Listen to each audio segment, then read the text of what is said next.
Hi everyone, my name is Sarah and welcome back to Everyday Consent. Today we have another consent chat with my friend Nate. Go ahead and introduce yourself, Nate. Hi, I'm Nate. I teach high school. I've never had consensual sex with Sarah. Or non-consensual sex, to be clear. No sex. It just hasn't happened.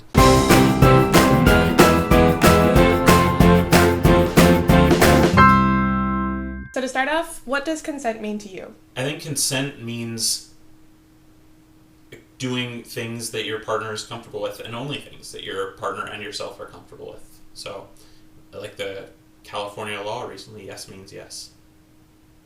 Cool. What was one of your favorite moments of consent in your life? So, in college, there was a one-night hookup, and from very early on, she said, I don't want to have sex tonight. Okay.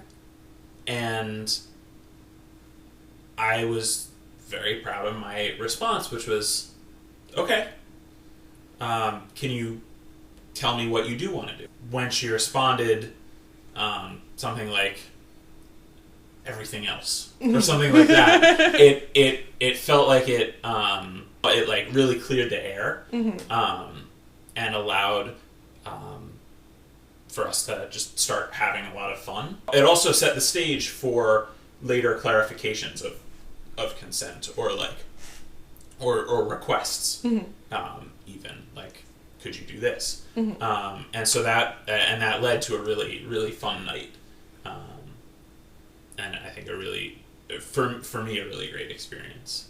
Do you have any favorite ways that you figured out to give or ask for consent? I'm still working on figuring that out for myself.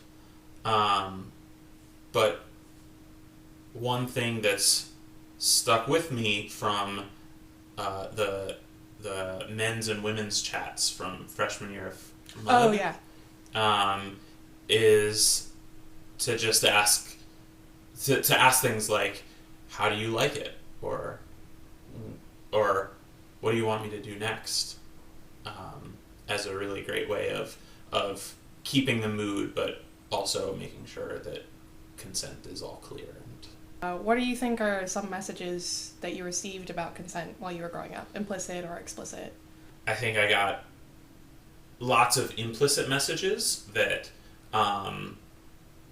there are lots of different shades between yes and no, and that and what it seemed like to me is that, while you shouldn't, like, if someone says no, then that's it. Definitely no. Right. Everything else is still open to asking again, or trying to be persistent about, in maybe some unhealthy ways. So I think that leads to,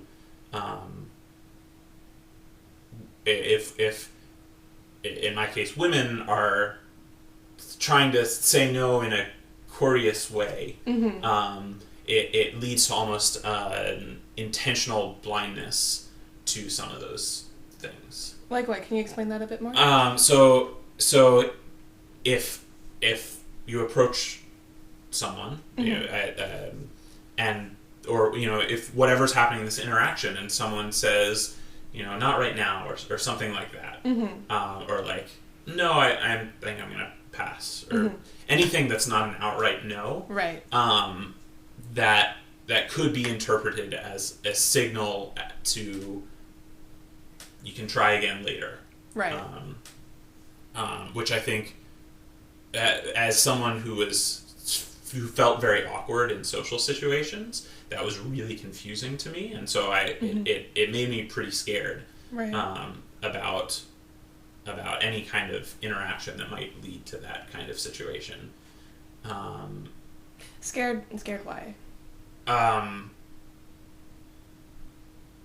Because I knew that there were it felt like there were rules that people were playing by. It seemed like other people could pick up when an ambiguous phrase actually meant no, and when it meant keep going. Oh, okay. That I felt like I couldn't read. And so it made me really hesitant to engage with any of those while at the same time it made me kind of jealous of friends I saw who what it seemed to me like knew how to read the difference. But in retrospect, I feel like a lot of that was just continuing to go, not having good ideas about what consent was, and so just continuing to go when it wasn't appropriate, continuing to persist when it wasn't appropriate. You think that's what it ended up being in a lot of cases? I think looking back, that was definitely an issue. But I think also the girls in my life that I saw this happening to, I think they also weren't well educated about consent and about healthy ways to interact in these kinds of situations. And I see that still in my work as a teacher when I see students interacting in my classroom or in the hall or in the lunchroom, trying to feel out those new romantic situations or interests, or like how to deal with those kinds of social interactions. People try to do it in the absence of a lot of instruction about what to do, rather than just kind of what not to do.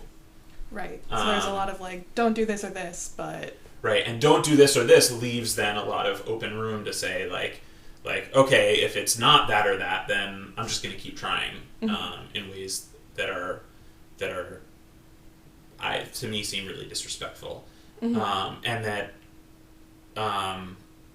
but then also makes it unclear to the people on the receiving end of that, like, how do I deal with this? And I think there's also not a lot of there's not good instruction going on in terms of how to say no. Yeah, or even would you say to say yes as well? Yeah. I think that's a big gap in education.